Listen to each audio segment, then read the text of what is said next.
Hi, welcome back to military female reality. And so this episode is mainly on people who don't like running and why to join the military. Um, I don't like running. I joined the military. I spent 6 months, in training. Not solely basic. It was AIT and all of that. And I had to run with everybody else. And when I got there, I didn't think I was a great runner. I'm still not a great runner, but I learned how to run. If you've had COVID and feel like your lungs are giving out way too soon, I know what that's like because I had COVID 2 months into, well, 2.5 months into basic training. So I was almost done with training. That was less than, hold on.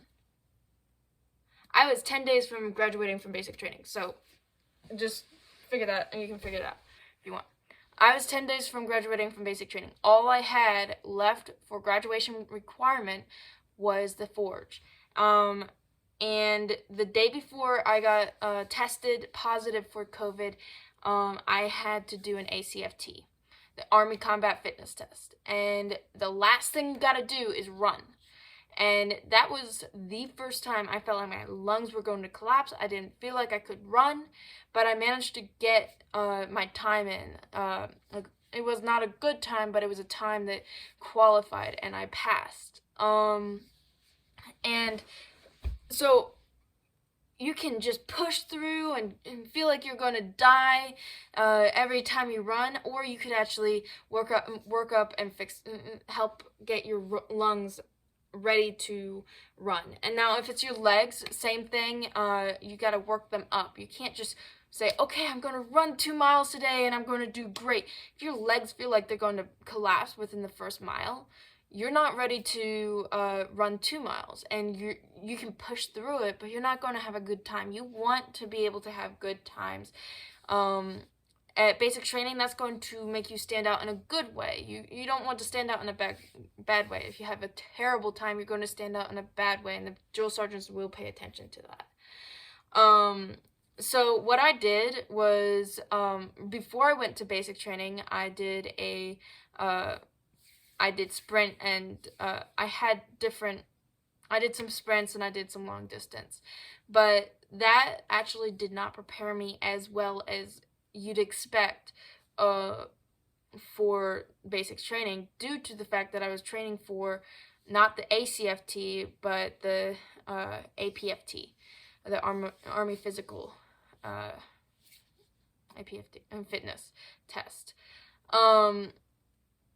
So what we're going to look at here is how to prepare for the ACFT. So I did some research upon arriving home from AIT, and I had three running books, because that was my biggest problem, other than the pull-up or the leg tuck. So for running, I got this book, Build Your Running Body, and it's by Pete McGill, Thomas Schwartz, and Melissa Brayers. I probably butchered the names, but you saw the cover, so you might be able to find the book yourself. And it has great running activities to do to increase your running. And it starts with the beginner, it has intermediate, and it has intermediate advanced. So we're going to pay attention right now to beginners. So a beginner runner, they start out with walking and then ease up to actually running, and that was actually super helpful. It helped. I have the legs for it. I can run as far as I want, as long as my lungs can handle it. And since my lungs were still recovering from COVID, I needed this. And by the end, my lungs could handle 2 miles, actually could handle 5 miles just fine. It's not easy. Part of running is your brain being able to tell yourself, I can go just a little bit further. I can make it to that light post. I can make it to the after once you reach that light post.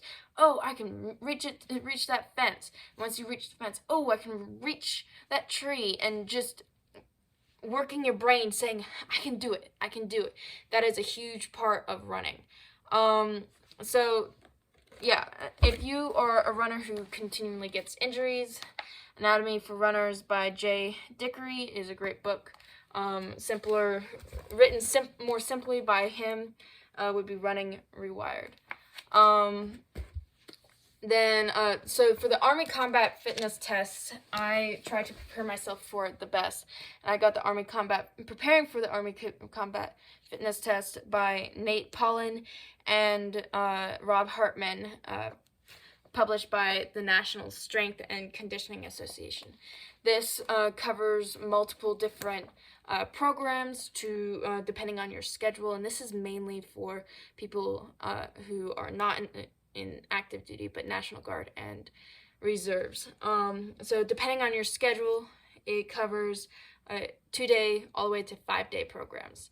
And it will cover running, but honestly, I skip the running and follow my own running thing in this book. So these are my 2 favorite books for working out and conditioning.